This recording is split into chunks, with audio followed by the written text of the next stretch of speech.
आप यूट्यूब पे सर्च कर सकते हैं सीटेट बाय शादाब आलम, तो आपको सारी प्लेलिस्ट आ जाएंगी आपके सामने। ये प्लेलिस्ट है, ये प्लेलिस्ट है, ये है। तो यहाँ पर आपको सारी प्लेलिस्ट मिल जाएंगी, जितनी भी क्लासेस आपकी सीटेट की हैं वो सारी प्लेलिस्ट आपको मिल जाएंगे। क्या सर्च करना है? सीटेट बाय शादाब आलम। नोट्स चाहिए होंगे तो ऐप से जाके ले सकते हैं, यहाँ फर्स्ट पेपर सेकंड पेपर दोनों नोट्स मिल जाएंगे। प्ले स्टोर से ऐप डाउनलोड कर लेना, वहाँ पे आपको कंप्लीट नोट्स मिल जाएंगे आपके। ठीक है, चलिए शुरू करते हैं हम और इसको समझते हैं आज की थ्योरी क्या है आपकी। अब तो प्रिपरेशन करने को मन भी नहीं करता। क्यों भाई, ऐसा क्या है जो मन नहीं कर रहा आपका? बाकियों को करने दो। क्लास के स्टार्टिंग में ये बात बोलना अच्छा नहीं है कि मन नहीं करता, ठीक है।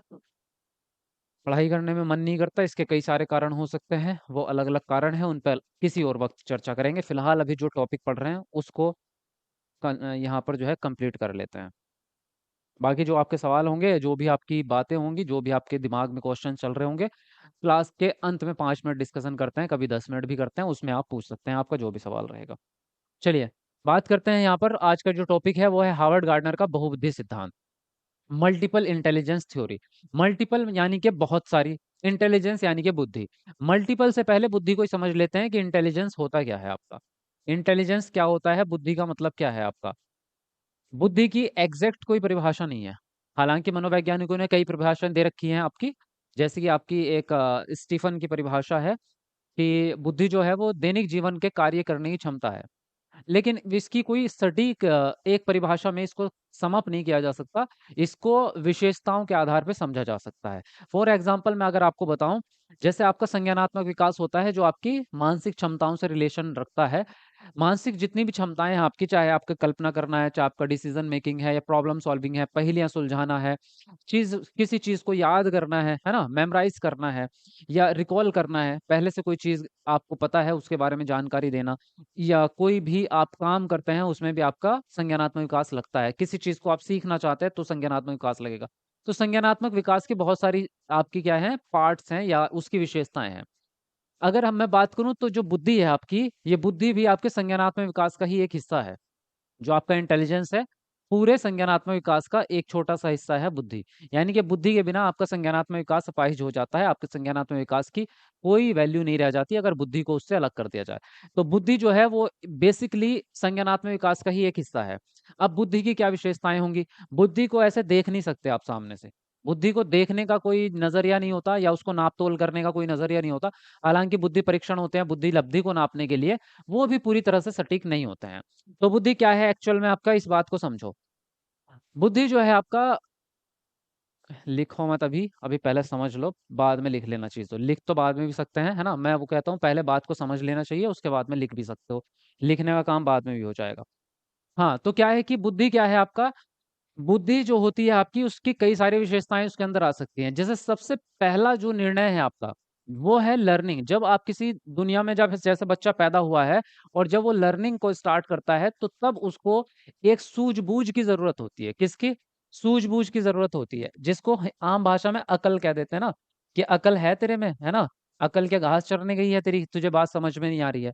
ये जो अकल वर्ड है, या जो आपकी सूझबूझ है किसी काम को सीखने की या किसी काम को करने की, ये बुद्धि का एक हिस्सा है। दूसरा, आप जिंदगी में बहुत सारे डिसीजन लेते हैं, कई बार गलत डिसीजन लेते हैं, कई बार सही डिसीजन लेते हैं। तो किसी भी काम को करने का या लाइफ का कोई भी डिसीजन या निर्णय लेते हैं आप, वो भी आपका बुद्धि से ही संबंधित होता है। ठीक है, क्या है, निर्णय लेना आपका जो है ये भी आपका बुद्धि से संबंधित है। उसके अलावा आप अपने समाज में रहना जो सीखते हैं, जिसको हम कहते हैं कि समाज में रहना सीखने के लिए आपको अकल की जरूरत होती है। कहते हैं ना, आजकल जो है बेवकूफ लोगों का जमाना नहीं बचा, आपके लिए आपको दिमाग चाहिए भाई दुनिया में जीने के लिए, है ना। तो दुनिया के साथ में समायोजन करने की जो क्षमता है, जिसको समाजीकरण भी कहते हैं, हमने कल ही पढ़ा था आई थिंक समायोजन वाला। तो ये भी दुनिया के साथ में एडजस्टमेंट करने की जो आपकी क्षमता है, वो भी बुद्धि के अंदर ही आएगी। तो बुद्धि एक प्रकार से आप इसको सीमित नहीं कर सकते। बुद्धि एक व्यापक चीज है। आपके दैनिक जीवन में जितनी मानसिक विशेषताओं की अगर बात करें, आपके जीवन में जितनी मानसिक विशेषताओं की जरूरत पड़ेगी वो बुद्धि के अंदर आ जाएंगे। अब ये तो होगी आपकी बुद्धि की बुद्धि है क्या। ठीक है, एक कॉन्सेप्ट हुआ आपके दिमाग में कि बुद्धि है क्या एक्चुअल में, या इंटेलिजेंस आपका क्या है। ठीक है, इंटेलिजेंस का हालांकि हम कई तरह से मिसयूज भी करते हैं। अगर किसी से कोई काम नहीं हो रहा तो हम कहते हैं इसके अंदर तो इंटेलिजेंस है ही नहीं, इसके अंदर तो बुद्धि है ही नहीं। ये गलत डिसीजन है आपका कि उसके अंदर बुद्धि नहीं है। उसका फील्ड क्या है वो देखो। मान लीजिए अगर मेरे से कोई कहे कि आप जो है नेटवर्क मार्केटिंग में या जो आपकी ये ऑनलाइन ट्रेडिंग होती है, उसमें जो है मुझे एक पूरा बायोडाटा बना के दो, तो मेरे से वो काम नहीं होगा, है ना? तो मेरे को क्या कहेगा वो आदमी, तेरे अंदर तो अकल ही नहीं है, तेरे अंदर बुद्धि नहीं है। तो क्या सच में मेरे अंदर बुद्धि नहीं है, मैं बेवकूफ़ हूँ? ऐसा नहीं है, वो मेरे फ़ील्ड वाली चीज़ नहीं है, वो वाली बुद्धि मेरे अंदर नहीं है। भई मेरे अंदर दूसरी बुद्धि है, जिस फ़ील्ड का मैं आदमी हूँ, मेरे को टीचिंग आती है, मेरे को भाषा विकास आता है, तो मेरे अंदर अलग प्रकार की बुद्धियाँ हैं। तो उसके अंदर अलग प्रकार की बुद्धि है, मेरे अंदर अलग प्रकार की बुद्धि है। ऐसा नहीं मेरे अंदर बुद्धि नहीं है ना? तो आप इस प्रकार से बच्चे को भी आप जो है अलग एलिमिनेट नहीं कर सकते कि इस बच्चे के अंदर बुद्धि नहीं है, इसके अंदर बुद्धि है, इस वाले के ज़्यादा है, इस वाले के कम है। ऐसा बुद्धि को हम डिस्क्रिमिनेट नहीं कर सकते, है ना? तो अब हम ये समझेंगे कि बुद्धि कितने प्रकार की होती है और इसको प्रकारों में क्यों बाँटा गया। पहले जो बुद्धि को माना जाता था, वो एक सटीक एक क्षमता माना जाता था कि इंसान के अंदर जो दिमाग है, उसको हम बुद्धि कह देते थे। कि जो दिमाग है वही बुद्धि है आपकी। तो एक क्षमता मानते थे। फिर उसके बाद में आपका जो है स्पीयरमैन आए, स्पीयरमैन मनोवैज्ञानिक है आपके। उन्होंने एक थ्योरी दी जिसको हम कहते हैं क्या नाम है उसका, जीएस फैक्टर थ्योरी। जी मतलब जनरल, जीएस फैक्टर थ्योरी किसने दी है ये याद रख लेना।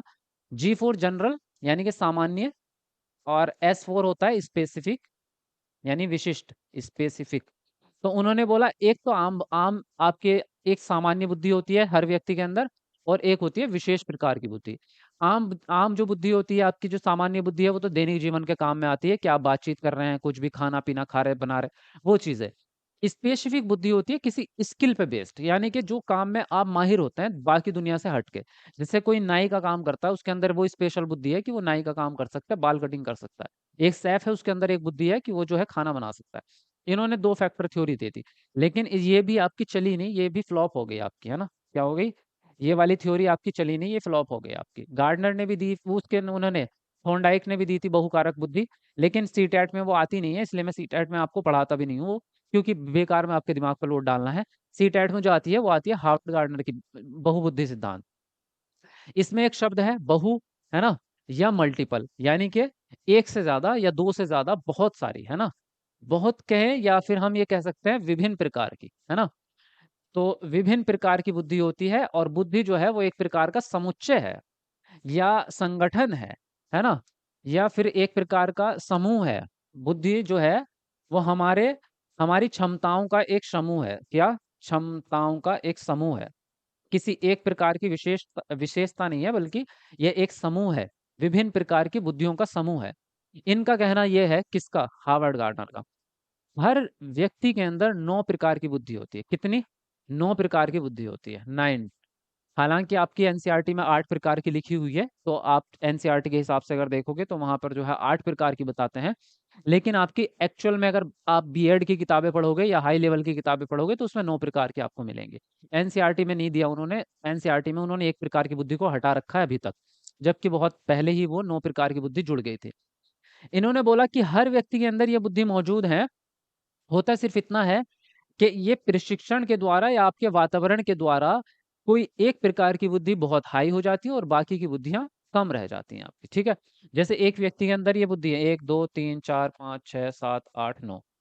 मान लीजिए कोई व्यक्ति जो है लिखना पढ़ने में, या उसके घर में जो है राइटर्स हैं किसी, मान लीजिए फ़िल्म की स्टोरी राइटर के घर में कोई बच्चा पैदा हो गया।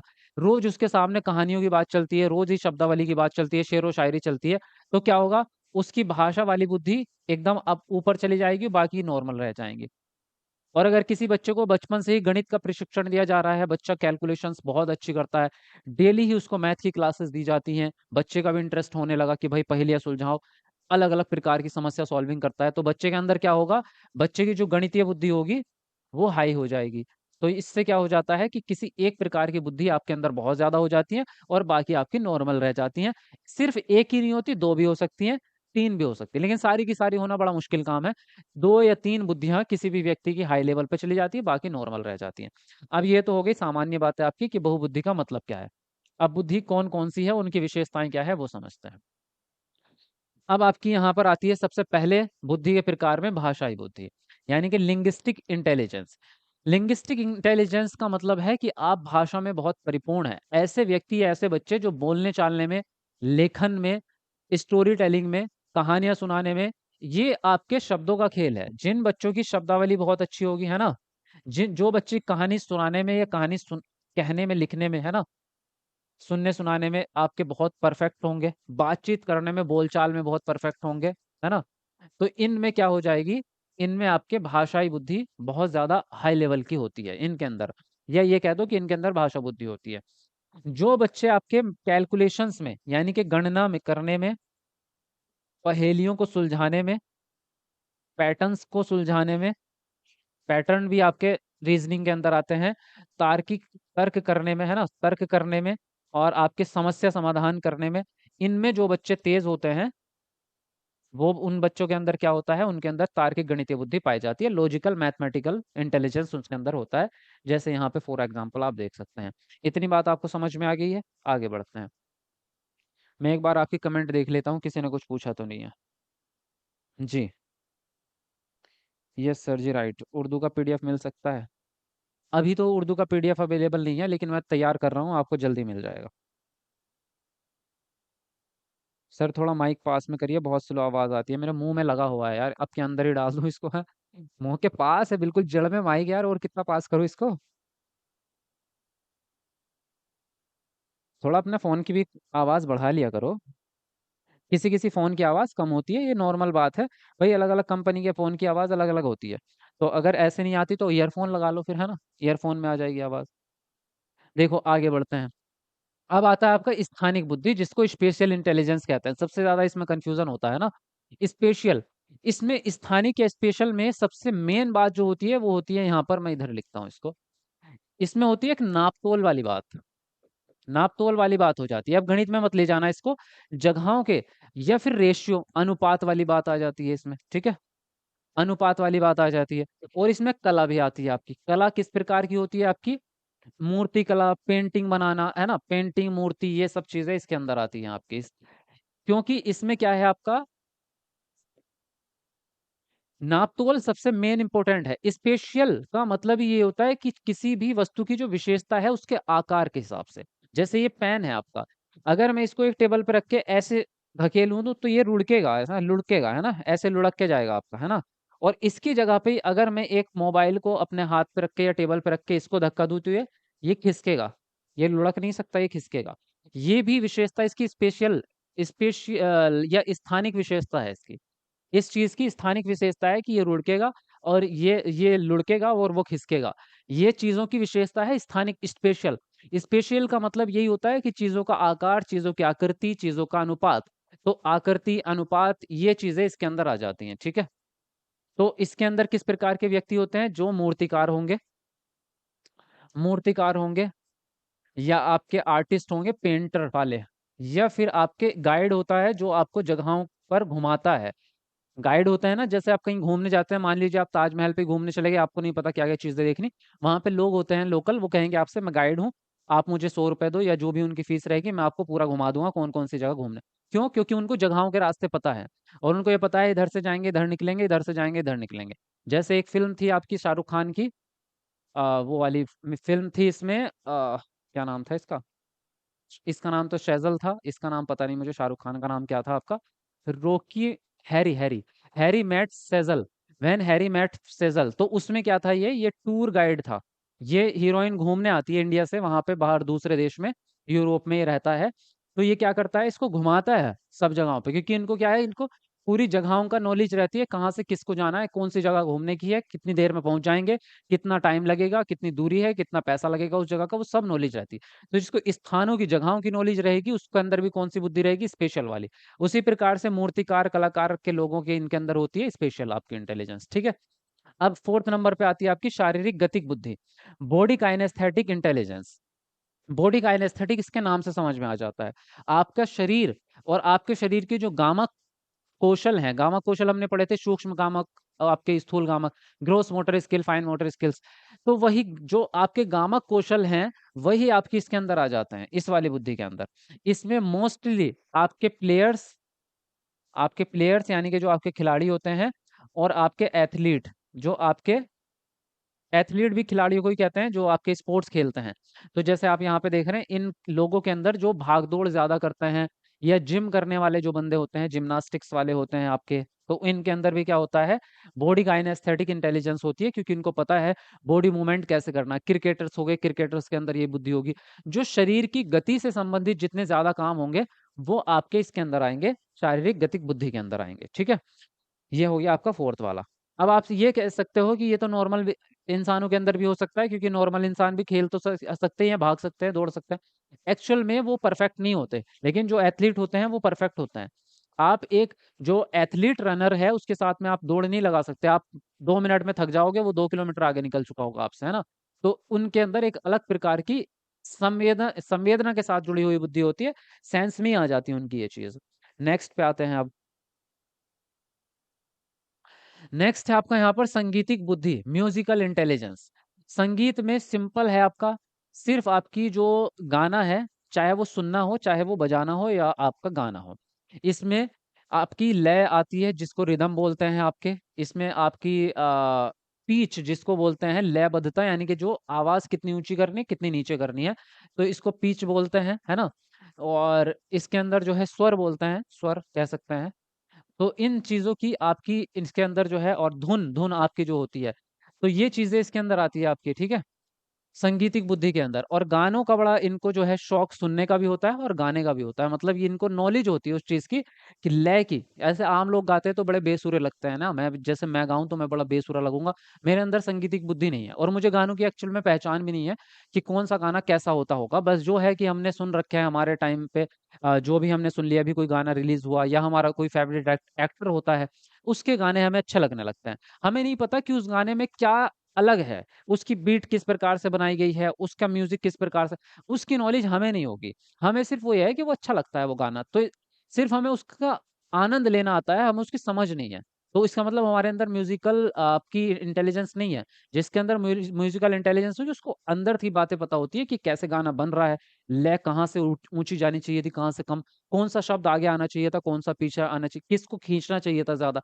वो चीजें इनके अंदर रहती है, इन वाले लोगों के अंदर। फिर आती है आपकी यहाँ पर आत्म केंद्रित अंतरवैयक्तिक बुद्धि, हाँ सॉरी, अंतरावैयक्तिक बुद्धि, इसको कहते हैं इंट्रापर्सनल इंटेलिजेंस। ये आपके इमोशन से संबंधित होता है। ये आपकी इमोशन से, यानी कि भावनाओं से संबंधित होता है आपका। और एक चीज और है, भावनाओं के अलावा इसमें आती है आपकी रुचि। इसमें आती है आपकी हाँ, रुचि आ जाती है आपकी इसमें। आपकी इच्छाएं, या आपका स्वभाव जो होता है आपका, आपका नेचर होता है ना, जो एक नेचर होता है आपका, कि मेरा नेचर कैसा सॉफ्ट नेचर है, मुझे गुस्सा बहुत जल्दी आता है, या कोई मेरे पास, मुझे इस प्रकार का नेचर है कि मैं अकेले रहना पसंद करता हूँ। तो जब आप अपनी भावनाओं को समझने लगे, या अपनी इच्छाओं को समझने लगे कि मुझे क्या चीज़ पसंद है, क्या पसंद नहीं है, और कब मुझे बुरा लगता है किन चीज़ों से, किन चीज़ों से अच्छा लगता है, जब आप अपनी भावनाओं के बारे में जानने लगते हैं, अपनी रुचि के बारे में, मुझे खाने में क्या पसंद है, या मुझे किस प्रकार की मूवीज़ देखना पसंद है, किस प्रकार के खेल पसंद है, जब आप अपनी इच्छाओं के बारे में जानने लगते हैं, स्वयं की, खुद की, है ना। आत्म केंद्रित मतलब स्वयं की, खुद की। जब आप खुद की भावनाओं के बारे में जानने लगेंगे, तो तब आप कहेंगे कि इंट्रापर्सनल इंटेलिजेंस आपके अंदर आ चुका है। अगर यही सेम चीज, जो आपकी यही सेम चीजें, आपकी रुचि, स्वभाव और इच्छाएं, आपके दुख सुख, अगर यही सेम चीज आप दूसरों की समझने लग जाएं, आप अपने दोस्तों की ये बातें समझने लग जाएं। होते हैं ना कुछ लोग जिन्हें किसी से कोई फर्क नहीं पड़ता, बेस्ट फ्रेंड है एकदम अच्छा वाला, लेकिन उसके अंदर क्या चल रहा है, कुछ फर्क नहीं पड़ रहा। वो दुखी है, अरे भाड़ में जा तेरी जिंदगी, मैं क्या करूं, तू दुखी है तो मुझे क्या भाई। अगर तुझे हेल्प चाहिए ठीक है, मैं हेल्प कर दूंगा तेरी, लेकिन तू रोएगा तो मैं भी बैठ कर रहूं, ऐसा वाला सीन नहीं होता उन लोगों के साथ। वो नहीं समझ सकते कि उसके जीवन में क्या चल रहा है, उसके जो है उसके अंदर क्या क्या दुख है, उसको कुछ बात समझ में नहीं आती। इसका मतलब उनके अंदर इंटरपर्सनल इंटेलिजेंस नहीं है। जिसके अंदर इंटरपर्सनल या अंतर वैयक्तिक इंटेलिजेंस होगा, कहते हैं ना, दोस्त वो होता है जब आपका दोस्त पानी में, मतलब बारिश में खड़ा हो, और आप उसके चेहरे पर बारिश का पानी और उसके आंसू में फर्क पहचान लें, उसको कहते हैं दोस्त है वो, है ना। तो दोस्त ऐसा होता है कि आपका झट से पहचान लेगा आपको देख करके कि भाई कुछ तो गलत चल रहा है आपके साथ, है ना। पूछ लेगा, आप नहीं बताओगे, पूछ लेगा भाई क्या हो गया, आप कहोगे कुछ नहीं हुआ, नहीं नहीं कुछ तो हुआ है भाई, तेरे चेहरे से ही पता चल रहा है कुछ तो हुआ है। इंटरपर्सनल का मतलब है दूसरों की। जब आप दूसरों की भावनाओं को समझने लग जाएं, ठीक है, दूसरों की भावनाएं या इच्छाएं या स्वभाव, जब आप इन चीजों को समझने लग जाएंगे, इसका मतलब आपके अंदर अंतर वैयक्तिक बुद्धि आ चुकी है। अब इन दोनों में कंफ्यूज नहीं होना, देखो ध्यान से। इसमें है आपका इंट्रा, इंट्रा, और इसमें है आपका इंटर। इसको कैसे याद रखेंगे? इंटरनेशनल, आपने सुना होगा इंटरनेशनल अड्डा होता है, बस अड्डा, इंटरनेशनल एयरपोर्ट होता है, इंटरनेशनल बसें होती हैं आपकी। जो भी इंटरनेशनल चीजें होती हैं वो दूसरे देश से लिंक करती है। समझो बात को। जो भी इंटरनेशनल चीजें होती हैं, इंटरनेशनल लैंग्वेज, इंग्लिश आपकी इंटरनेशनल लैंग्वेज है। तो इंग्लिश क्या है? दूसरे देशों में बोली जाती है, कॉमन लैंग्वेज है। इंटरनेशनल जो फ्लाइट होती है वो दूसरे देश में जाती है। समझ रहे हो?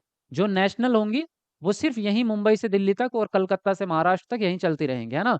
लेकिन जो इंटरनेशनल वाली फ्लाइट होंगी वो जाएंगी भारत से दुबई, भारत से अमेरिका, भारत से लंदन। तो जो दूसरे देशों से कनेक्ट हो रही, इसीलिए उनके साथ में इंटर लगता है। इंटर का मतलब ही है कि दूसरा, दूसरे के साथ में आप लिंक हो रहे हैं तभी आपका इंटर लगेगा। तो इंटर का मतलब दूसरा। समझ रहे हो? एक चीज से एक ट्रिक और याद रख लो। इंटर का मतलब होता है आपका, इंटर का मतलब होता है आपका 12वीं क्लास यानी कि +2। भाई इंटर 12वीं क्लास को तो कहते हैं। तो +2, दो से याद रख लेना, इसमें दूसरा लोग आ जाएंगे। इसमें सिंगल आप नहीं रहे, इसमें कोई ना कोई दूसरा जुड़ गया आपका। इंटरपर्सनल दूसरे के लिए, इंट्रा वाला आपका खुद के लिए हो जाएगा। तो अब याद रहेगा आपको? ठीक है। ओके है जी। चलो आगे बढ़ते हैं। हम्म। जी।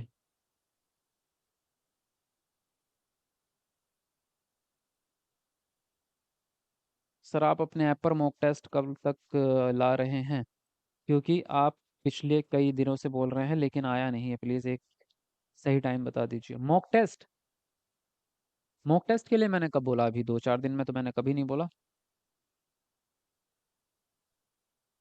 मॉक टेस्ट जो है, मॉक टेस्ट जो है अभी डालेंगे लेकिन उसमें कुछ टाइम लगेगा।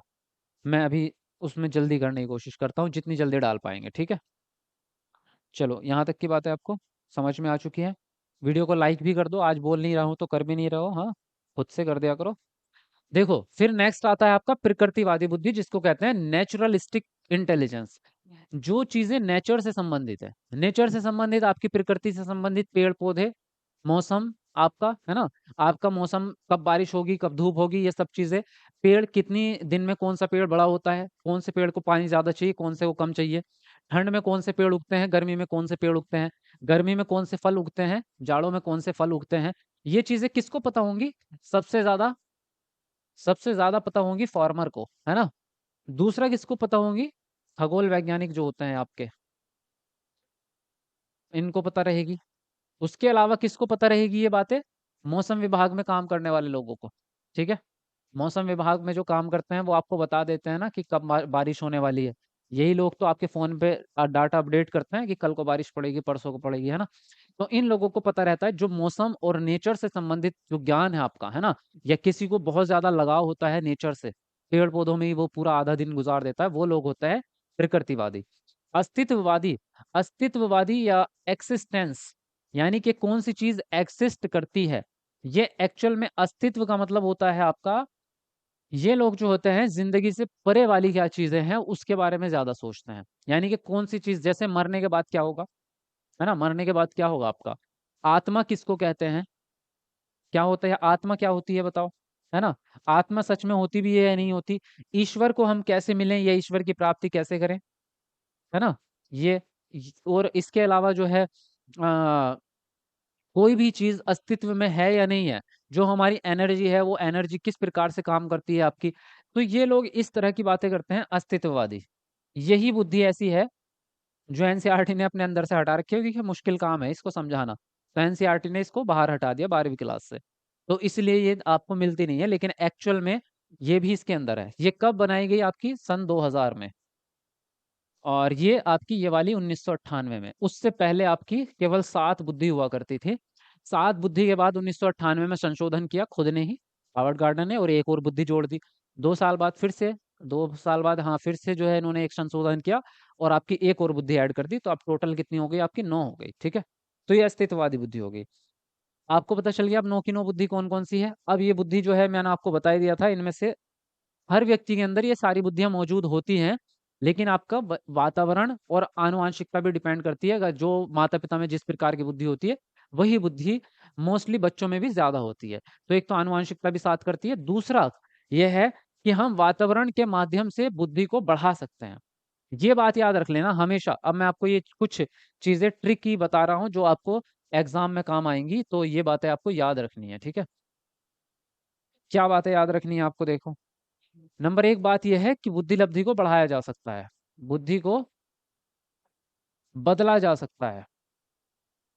ये कोई स्थिर चीज नहीं है ना, बदला जा सकता है, ये स्थिर नहीं है। यानी कि निश्चित नहीं है, ये आपका स्थिर नहीं है, ये कि बिल्कुल फिक्स है, इसको बदल नहीं सकते, इसमें चेंज नहीं कर सकते हो। आप जो भी बुद्धि आप बढ़ाना चाहते हैं उसको बढ़ा सकते हो। गणितीय बुद्धि बढ़ाना चाहते हैं, बचपन से गणित पढ़ाना शुरू कर दो। बड़े हो गए आप, आपको गणित नहीं आता, आपके अंदर गणितीय बुद्धि नहीं है, कोई बात नहीं। आप 25 साल के हैं, 30 के हैं, 35 के हैं, आप अभी से मैथ सीखना शुरू करोगे तब भी कोई दिक्कत नहीं है। 5 साल बाद आप एकदम जबरदस्त मैथमेटिशियन बन जाएंगे, है ना। तो दूसरी बात यह है कि बुद्धि एकल नहीं है, बुद्धि बहुआयामी है।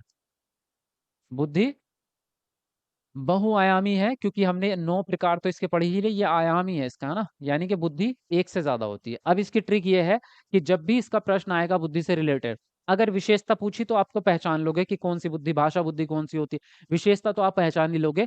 उसके अलावा अगर सिंपल प्रश्न आता है कि बुद्धि के बारे में निम्नलिखित 4 ऑप्शन में से सही कथन बता दो, तो ये ट्रिक है कि आपका जो ऑप्शन होगा उसमें 100% ये बात सुनिश्चित है कि ग्रुप, यानी कि समूह जैसा कोई भी शब्द आएगा आपका, समूह आएगा, समुच्चय आएगा, संगठन आएगा, जो भी मतलब एक से ज्यादा वाली बात उसमें की जाएगी हमेशा। जैसे कि बुद्धि मानव विशेषताओं का एक समूह है, विभिन्न प्रकार के की क्षमताएं हैं, विभिन्नता में तो बहुत सारी चीजें आ गई ना, विभिन्न भी आएगा इसमें आपका, या विविध आ जाएगा, विविध आपका ये शब्द आ जाएंगे आपके। तो हमेशा इस प्रकार से वो दिखाने की कोशिश करेगा आपको ऑप्शन कि मैं एक से ज्यादा मौजूद हूँ। यानी कि बुद्धि का वो ऑप्शन आपको हमेशा ये इंडिकेट करेगा कि मैं एक से ज्यादा हूँ, मैं एक अ, मिला हुआ या कई सारी विशेषताओं का एक समूह हूँ। तो इस प्रकार के शब्द आपको ऑप्शन में देखने को मिलेंगे। ये आसान तरीका है इसको ढूंढने का। अब आपका ये यहाँ पर जो है मैंने सारी बुद्धि आपको समझा दी, बाकी बातें भी बता दी हैं। अब यहाँ पर बात करेंगे इनसे रिलेटेड कुछ प्रश्नों की। क्या कह रहे हो, मूर्त और अमूर्त बुद्धि क्या है? अच्छा, मूर्त और अमूर्त बुद्धि वैसे आता नहीं है आपका, लेकिन मैं फिर भी बता देता हूँ, चलो जब आपने पूछ लिया है तो। मूर्त और अमूर्त बुद्धि आपका ये होता है कि आप काम जो करते हैं, बुद्धि का यूज जो करते हैं, एक्चुअल में बुद्धि अमूर्त या मूर्त नहीं होती, बुद्धि का इस्तेमाल मूर्त और अमूर्त होता है। तो मूर्त होता है आपका जब आप किसी चीज को, जो चीजें सामने है, वास्तव में वो चीज है, वास्तविक रूप में आपके सामने प्रस्तुत है, इसको अगर आप सॉल्व कर पाते हैं। जैसे आपके सामने मैंने बच्चे के सामने 5 पेंसिल रख दी और उससे कहा कि इनमें बताओ बड़ी कौन सी है, छोटी कौन सी है, तो वो बता देगा ये सबसे बड़ी है, ये इससे छोटी है, ये इससे छोटी है ना। ये चीज उसके सामने मूर्त रूप में उपस्थित है, तो वो तो बच्चा उसको सॉल्व कर लेगा, तो ये तो मूर्त बुद्धि हो गई। लेकिन बच्चे के सामने चीज मौजूद नहीं है, हमने कहा ऐसे मौखिक रूप से, श्याम जो है 4 साल पहले राम से 4 साल बड़ा था। आज से 4 साल पहले श्याम राम से 4 साल बड़ा था। तो अब बताओ 10 साल बाद उन दोनों की उम्र में कितना फर्क होगा? अब बताओ 10 साल बाद उनकी उम्र में कितना फर्क होगा, उनकी उम्र में कितना अंतर रहेगा आपका। तो ये क्या है, मौखिक रूप से मैंने एक सवाल आपसे पूछ लिया। अगर इसका सवाल बच्चा दे देगा तो उसके अंदर अमूर्त बुद्धि है, अगर नहीं दिया तो उसके अंदर अमूर्त बुद्धि नहीं है। तो ये आपके सिचुएशन पे डिपेंड करता है। बुद्धि कोई वास्तविक में आपका कोई प्रोडक्ट नहीं है कि आप उसको सामने रख के दिखा सकते हैं, ऐसा नहीं होता। ठीक है, चलिए अब आपके प्रश्न सॉल्व करते हैं। बहुबुद्धि के सिद्धांत के अनुसार हर व्यक्ति में, पहला ऑप्शन है सामान्य क्षमताओं का एक समूह होता है, दूसरा है एक निश्चित आईक्यू होती है जो जन्म के समय तय हो जाती है, तीसरा है अलग अलग मात्रा में विभिन्न संज्ञानात्मक क्षमताएं होती हैं, और फोर्थ है आपका 5 प्रकार के संज्ञानात्मक कौशल होते हैं। चलिए अपना आंसर आप कमेंट देके बताएंगे, कमेंट में लिखो फटाफट से अपना आंसर।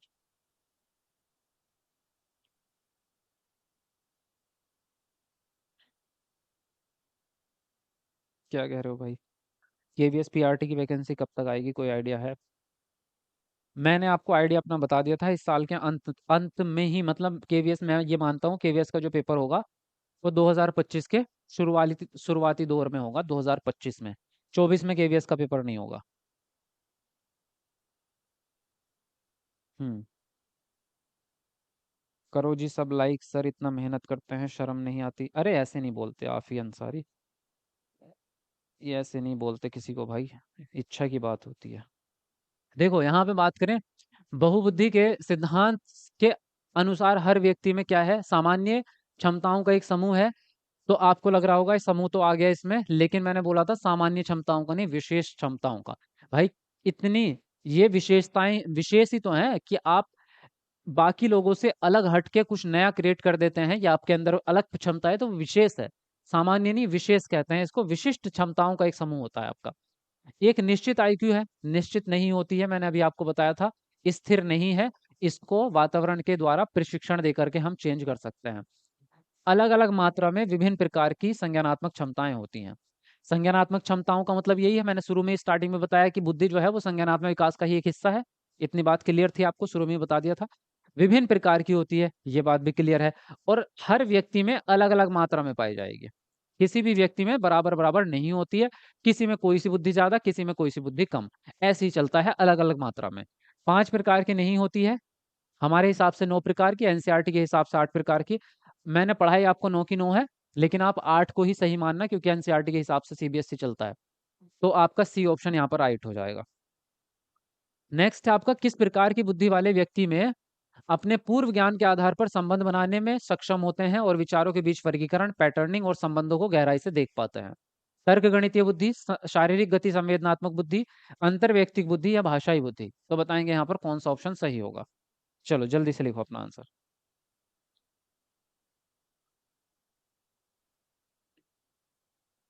कौन कह रहा है भाई, ये वॉइस कम आ रहा है। गहराई से देख पाते हैं। तर्क गणितीय बुद्धि, शारीरिक गति संवेदनात्मक बुद्धि, अंतर्वैयक्तिक बुद्धि। अच्छी खासी आवाज तो है यार, बहुत बढ़िया आवाज आ रही है। सही है वॉइस। मेरे फोन में तो एकदम कड़क आवाज आ रही है।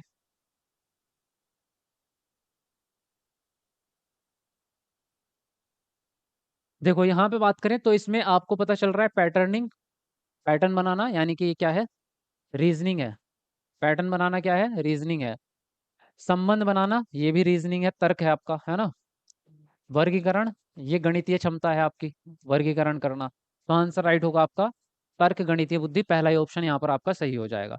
लॉजिको मैथमेटिकल, ठीक है, पहला ही ऑप्शन आपका राइट हो जाएगा। नेक्स्ट आपका वाले, मतलब कौन सी बुद्धि वाले व्यक्तियों में प्राकृतिक रूपों जैसे कि जानवरों और पौधों की प्रजातियों और चट्टानों और पहाड़ के प्रकारों को वर्गीकृत करने की क्षमता होती है। प्राकृतिक बुद्धि, भाषाई बुद्धि, संगीत संबंधी या इंट्रापर्सनल। तो बताएंगे यहाँ पर कौन सा ऑप्शन आपका सही होगा। चलिए जल्दी से अपना आंसर लिखेंगे आप।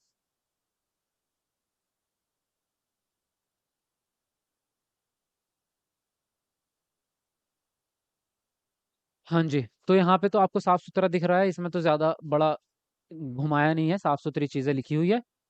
प्रकृति से संबंधित है तो प्राकृतिक बुद्धि हो जाएगी। नेक्स्ट है आपका, कौन से बुद्धि वाले व्यक्ति में विशिष्ट स्वरों, लय और ताल के बीच अंतर करने में सक्षम होते हैं, जिसे पहचानने में अन्य चूक जाते हैं। तर्क गणितीय बुद्धि, शारीरिक गतिक या अंतर्वैयक्तिक या संगीत में। चलिए बताएंगे यहाँ पर कौन सा ऑप्शन आपका सही होगा।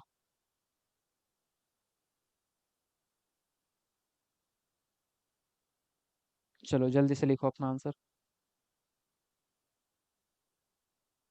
हाँ जी, तो कौन से व्यक्ति हो जाएंगे आपके ये, यहाँ पे स्वर, लय, ताल, ये आपके कौन से हो जाएंगे, संगीत वाले हो जाएंगे। कि संगीत में ये चीजें आती हैं आपकी, रिदम है ना, आपकी पीच हो जाती है, आपकी टोन हो जाती है, रिदम हो जाते हैं। तो किस में आते हैं, म्यूजिकल में आते हैं ये चीजें। डी ऑप्शन राइट हो जाएगा। चलिए नेक्स्ट है आपका यहाँ पर, हावर्ड गार्डनर के अनुसार नृत्यक और नाटककार में किस प्रकार की बुद्धि अधिक मात्रा में होगी। तर्क गणितीय, शारीरिक गतिक संवेदनात्मक, प्राकृतिक या भाषाई। चलिए बताएंगे कौन सा ऑप्शन यहाँ पर आपका सही होगा।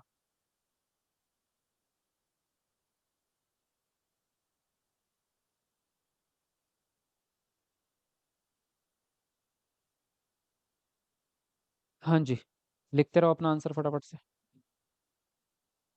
देखिए तो यहाँ पे क्या कहा आपसे, नाटककार यानी कि जो एक्टर होते हैं, नाटककार मतलब एक्टर होते हैं, और आर्टिस्ट होते हैं, नृत्यक यानी कि डांसर्स। तो ये लोग क्या करेंगे, ये शरीर का इस्तेमाल ज्यादा करते हैं, गतिक, है ना। संवेदना भी होती है इसमें, क्योंकि इनको बड़ा सेंस आपका इस्तेमाल करना पड़ेगा। बिल्कुल हाथ कहाँ पे ले जाना है, कितनी दूरी पे, कितनी देर में, टाइमिंग का भी खेल होता है। तो बिल्कुल आपका दिमाग से, सेंस से जुड़ी हुई चीजें होती हैं आपकी। आपके इमोशंस, अब एक एक्टर एक्टिंग कर रहा है, उसको आंसू भी लाने हैं, रोना भी है ना। तो उस प्रकार की चीजें आपकी शरीर की गति से जुड़ी होंगी और आपकी संवेदना से जुड़ी हुई होंगी। सेकंड ऑप्शन यहाँ पर आपका राइट हो जाएगा। नेक्स्ट है, कौन सी बुद्धि का प्रदर्शन करने वाले व्यक्ति अपनी भावनाओं के बारे में गहराई से जानते हैं और अपने गुणों को पहचानते हैं? तर्क गणितीय, शारीरिक गतिक, अंतर्वैयक्तिक या फिर आपका भाषाई बुद्धि? अंतःवैयक्तिक है, अंतर नहीं, अंतःवैयक्तिक है। तो बताएंगे यहाँ पर कौन सा ऑप्शन आपका सही होगा। मैंने आपके नोट्स ले रखे हैं, क्या फिर से लेना होगा कि वही पढूं? अभी तो वही पढ़ लो फिलहाल के लिए, लेकिन नोट्स आपके अपडेट हो रहे हैं अब, तो फिर आप नए नोट्स ले लेना, क्योंकि जो चीज़ें बदली हैं अब नई, तो वो ऐड करनी बाकी है। तो अब आपको नए लेने पड़ेंगे, सभी को लेने पड़ेंगे जो पिछले स्टूडेंट हैं।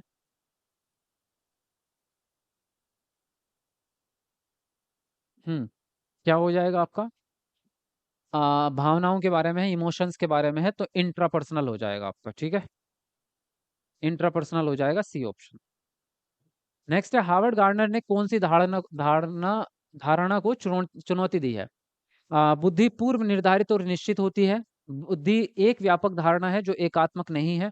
दूसरा है, बुद्धि कई प्रकार की होती है, और बुद्धि के पास, व्यक्तियों के पास अलग अलग प्रकार, अलग अलग मात्रा में विभिन्न प्रकार की बुद्धि होती है। तो बताएंगे यहाँ पर कौन सा ऑप्शन आपका सही होगा।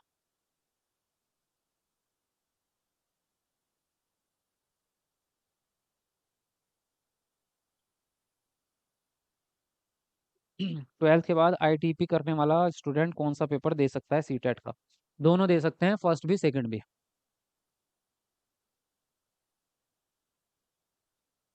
चलो 300 लाइक्स पूरे होने वाले हैं हमारे, 4-5 लाइक बच रहे हैं। कमेंट को नीचे करके सब लोग वीडियो को लाइक कर दो जल्दी से एक बार। अब तक तो 500 लाइक हो जाने चाहिए थे, जब तक मैं कहूंगा नहीं तब तक करोगे नहीं, है ना। इसमें आपसे जो पूछा है वो पूछा है आपसे कि चुनौती दी है, हार्वर्ड गार्डनर ने किस बात को चुनौती दी है? जब चुनौती वाला शब्द आए समझ लेना निगेटिव बात पूछी गई है। तो आंसर राइट होगा पहला ऑप्शन। बुद्धि पूर्व निर्धारित और निश्चित होती है, इस बात को चुनौती देते हैं, इस बात को मना करते हैं कि एक निश्चित रूप में नहीं देख सकते उसको। बुद्धि व्यापक होती है, ये बात इन्होंने बोली है। बुद्धि कई प्रकार की है, ये बात इन्होंने बोली है। व्यक्तियों के पास अलग अलग मात्रा में विभिन्न प्रकार की बुद्धि है, ये बात इन्होंने बोली है। चुनौती किसको दी है? कि ये पहले से निर्धारित नहीं हो सकती, निश्चित नहीं हो सकती, बदला जा सकता है। हाँ, डी ऑप्शन दे रहे थे भर भर के। ये दिमाग में नहीं आता कि जब चुनौती पूछी गई है तो निगेटिव ऑप्शन पूछा है ना। डी ऑप्शन आ रहा था आधे से ज्यादा लोगों का। देखो, मानकीकृत परीक्षणों के उपयोग से बुद्धिलब्धि की अवधारणा के द्वारा बुद्धिमत्ता का पता लगाने के बारे में एक प्रमुख चिंता यह है कि वे सांस्कृतिक रूप से निष्पक्ष नहीं है। वे केवल गुणात्मक विश्लेषण करते हैं। वे बुद्धि को व्यापक रूप में मापते हैं, और फोर्थ आपका, वे व्यक्तिगत मतभेदों के लिए जिम्मेदार हैं। तो बताएंगे यहाँ पर कौन सा ऑप्शन सही होगा।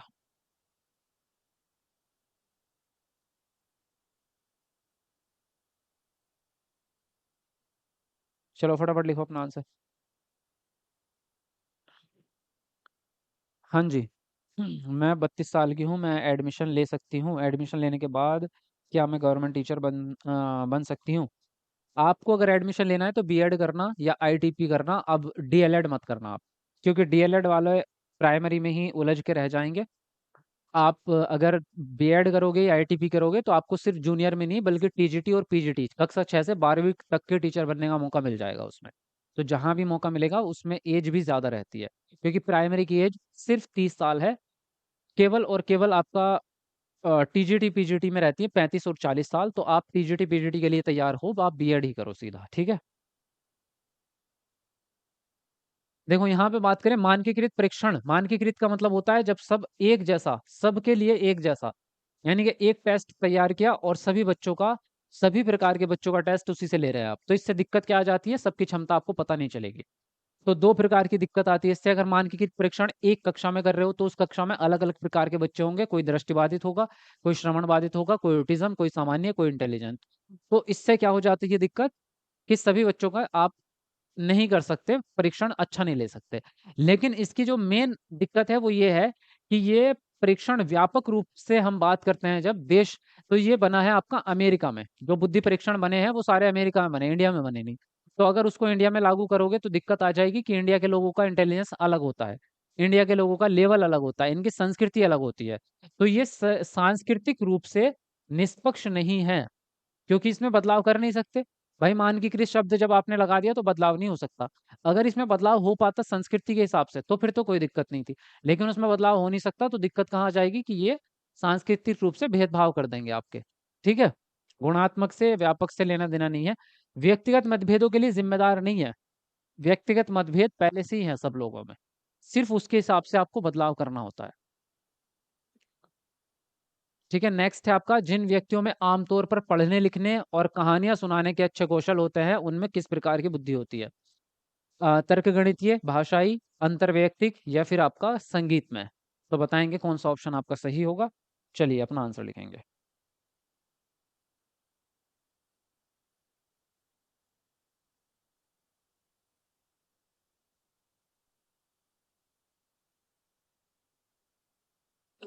हाँ जी, लिखो अपना आंसर लिखो। देखो, जिन व्यक्तियों में आमतौर पर पढ़ने लिखने की और कहानियां सुनाने की, तो मैंने आपको बता दिया था पढ़ने लिखने या कहानियां सुनाने में शब्दावली आपकी भाषा चलेगी, सीधी बात है। भाषा का ज्ञान होना जरूरी है आपको, तभी आप कहानियां पढ़ सकते हैं, सुना सकते हैं, लिख सकते हैं, है ना? तो इसमें भाषाई बुद्धि आपको चाहिए होती है। ठीक है, चलिए, ये टॉपिक आपका यहीं पर फिनिश होता है और क्लास भी यहीं पे फिनिश होती है आज की। किसी को कुछ पूछना है तो आप पूछ सकते हैं, बाकी वीडियो को लाइक शेयर कर दीजिए जहाँ पे भी आप करते हैं। जिन लोगों ने लाइक नहीं किया वो लाइक कर दो, और किसी का कुछ सवाल है, कुछ पूछना चाहते हैं तो पूछ लो आप। चलो जल्दी से पूछो। और जो नए स्टूडेंट है, अगर आपने सब्सक्राइब नहीं कर रखा है चैनल को तो सब्सक्राइब कर लीजिए, ताकि आने वाली क्लासेस आपको मिलती रहें। ठीक है, बाकी ये ऐप है जहाँ पर आपको नोट्स मिलते हैं। ये ऐप प्ले स्टोर से आप डाउनलोड कर लो, अपने फ़ोन में रखो, जो भी आपको चीज़ें मिलेंगी यहीं मिलती रहेंगी। जी, कुछ कहना है? नींद आ रही है सना फारूकी? कोई बात नहीं, सो जाओ, अब क्लास फिनिश हो गई है आपकी, अब तो कोई बात नहीं, आ भी गई तो नींद। कोई ऑफर दीजिए न्यू स्टूडेंट के लिए। अच्छा, ऑफर निकालेंगे अभी एक दो दिन में, मैं आपको बता दूंगा। ठीक है, जिस दिन ऑफर निकलेगा उस दिन मैं आपको वीडियो के माध्यम से बता दूंगा। मुझे लगता है ज़्यादातर न्यू स्टूडेंट ही हैं अब तो। फ्रेशर बच्चे कितने हैं भाई जो अभी डीएलएड बीएड कर रहे हैं? बताओ ज़रा, अपना हाथ ऊपर करो। कौन है न्यू स्टूडेंट, कौन है फ्रेशर, कौन कौन है? इफ़त शेख, मैं न्यू हूँ। अच्छा,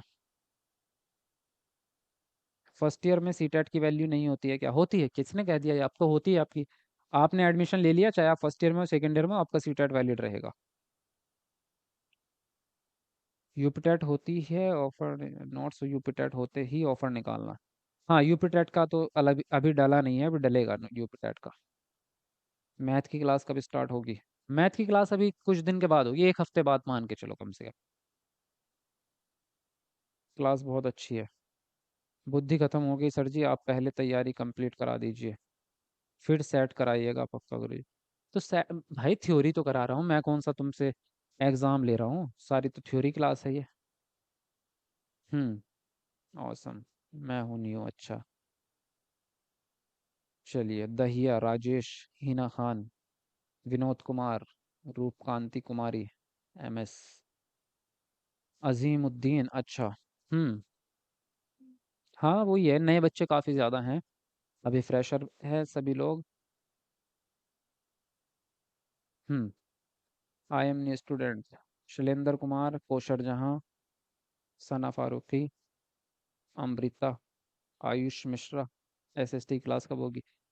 एसएसटी की क्लास चल रही है आपकी, 3 बजे ले लिया करो, 3 बजे क्लास होती है एसएसटी की आपकी। चलो ठीक है, काफ़ी बातें हो गई हैं, और ऐसा कोई सवाल भी नहीं है आपका जो मैं, इम्पोर्टेंट सवाल कोई पूछ नहीं रहे हो आप, इसका मतलब सारी चीज़ें आपको समझ में आ गई हैं।